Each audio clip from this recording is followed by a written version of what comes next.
we're not going to do an altar call today. Instead, I'm going to have you stand up and I'm going to make an announcement. And after the announcement, I'm going to ask that you leave church quietly and don't talk about the announcement here in the building, please, if you can, so y'all can stand to your feet.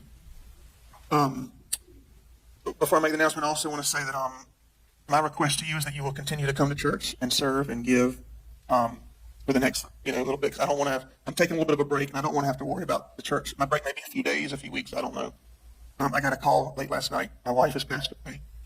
Yeah, it was self-induced, and it was up in North Carolina. And we're gonna have a funeral for her next Sunday here at 3 p.m.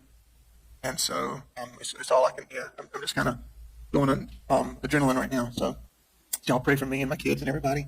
And she wasn't. Y'all knew that she wasn't well mentally, and that she needed her medicine that was hard to get to her. Hello, everyone, and welcome back to Lindsay Unfiltered. And today we will be looking directly into an article that talks about J.P. Miller's recent arrest and FBI raid. If you guys don't know who John Paul Miller is, I would highly suggest you guys check out my last video about what happened to Mica Miller. J.P. Miller was or is a pastor. His wife's unaliving was self-inflicted.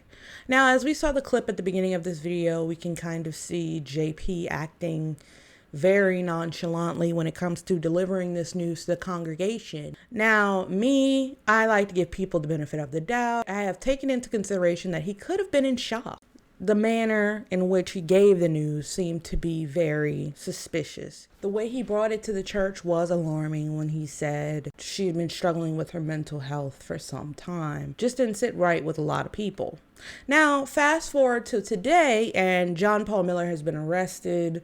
He's been let out of jail since, but John Paul Miller has been arrested and his house was raided by the FBI. So we're going to go over an article that speaks to this, and we can offer insight, talk about it to see why now is Mica Miller's husband receiving FBI raids and arrests from the police. Do they know more than we know? With that being said, guys, if you like content like this that revolves around scandal, true crime, conspiracy with a twisty humor, make sure to hit that subscribe button.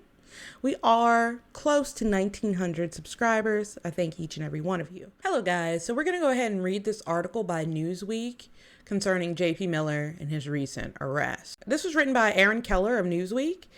She is a reporter and she wrote this article for us. It says here that police in South Carolina arrested J.P. Miller, the pastor husband, at the center of a controversy surrounding his wife, Mica Miller's disappearance and unaliving, for allegedly assaulting a protester. J.P. Miller, 45, was arrested at his Myrtle Beach home on Wednesday regarding a possible assault against a protester at his church, according to an arrest affidavit obtained by People. The affidavit did not specify what the protest was about, but Mica Miller supporters have been showing up to his Solid Rock Church with signs and posters demanding justice for Mica after her friends and family accused the pastor of playing a role in her unaliving. And this is J.P. Miller's mugshot here. And when we talk about playing a role in somebody's unaliving, self-inflicted unaliving, I believe that people don't take it as serious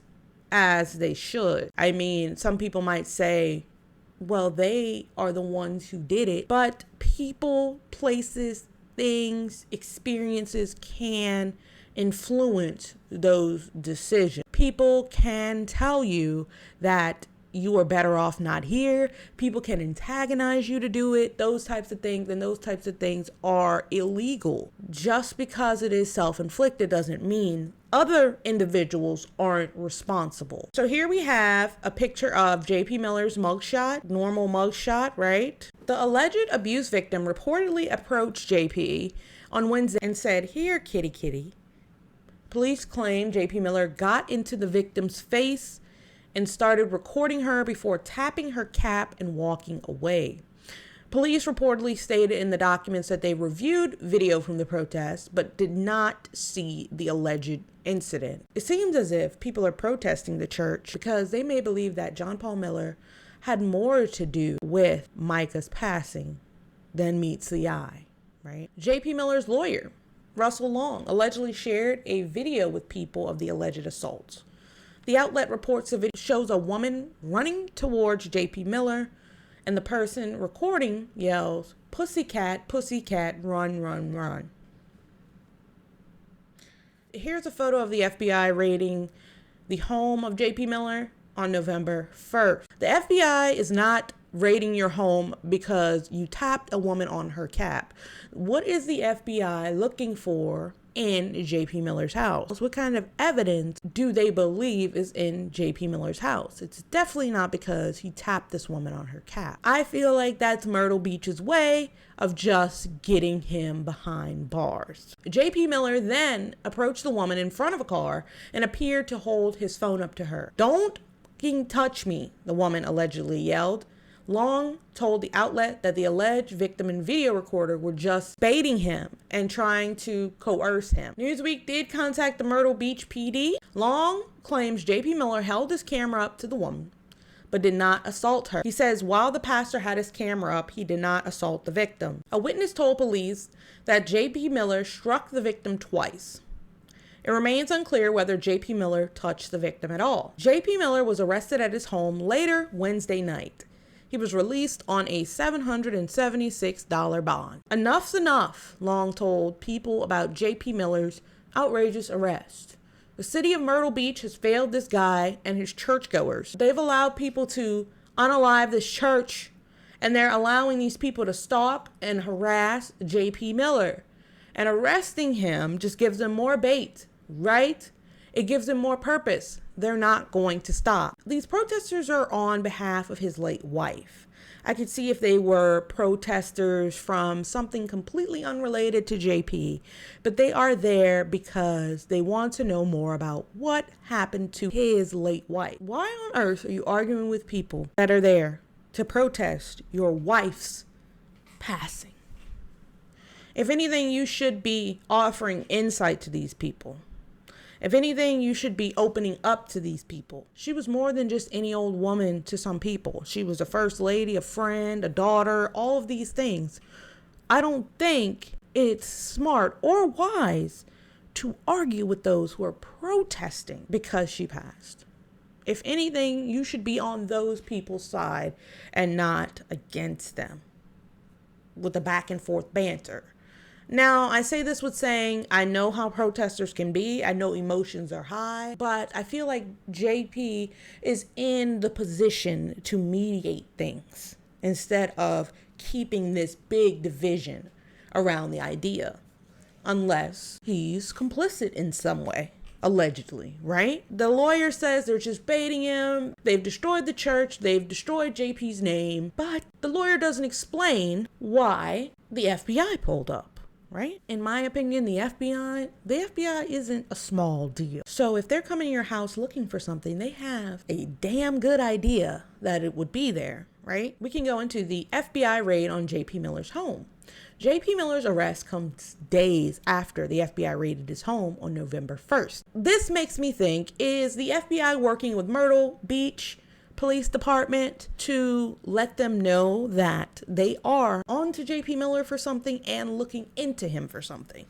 I don't know. An FBI spokesperson said, "I can only confirm our presence there being related to court-authorized law enforcement activity."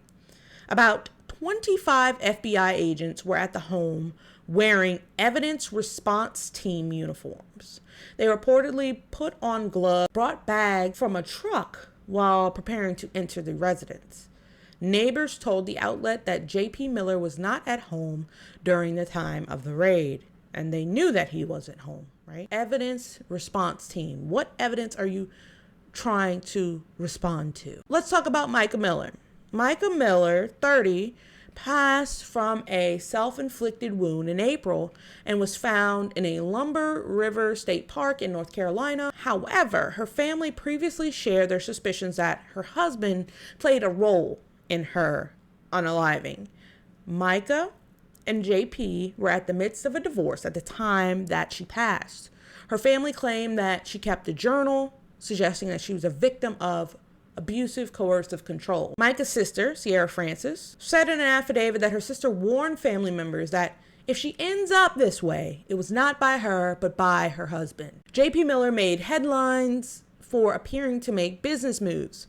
On October 17th, he filed court documents with the Secretary of State to start a new religious incorporation called Living Water Church at Market Common. It's less than 6 months since you lost your wife, right? And you feel it's time, ready, and proper to start businesses, right? He says it is a church, but the purpose of the non-profit corporation is charitable, religious, educational, and literary, according to the filing, and the business address is listed at his home. If the corporation is dissolved, all assets would go to St. Delight Pentecostal Church, and it's founded by the mother of J.P. Miller's mentor, Charles Randall.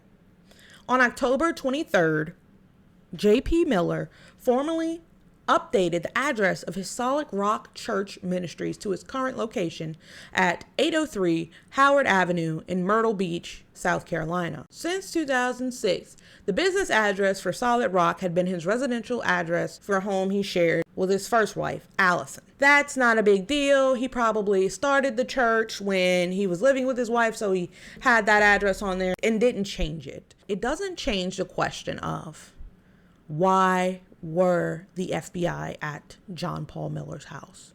And what evidence did they need to recover? I feel like they're breathing down his neck. They're on to him for something. And the arrest by Myrtle Beach was a petty one, to say that he tapped someone on the hat and he got arrested for assault for that. It seems a little bit deeper than that. And I feel like maybe, allegedly, possibly, in my opinion, that the police and FBI are working very close when it comes to J.P. Miller. It would be hard for one of us to believe this is not related to Mica. Extremely hard, right? But with that being said, there's no clear reason why they raided his home. But I'm sure we will hear more of it soon, and I will be sure to post an update. This is very, very interesting. If you guys want me to cover anything related to Mica or John Paul Miller, let me know in the comments down below. I love reading documents, responding to important, critical videos when it comes to true crime. If you do have that information, please drop it in the comments below. I will give it a look. But with that being said, guys, I hope you guys enjoy the rest of your night. This has been Lindsay Unfiltered.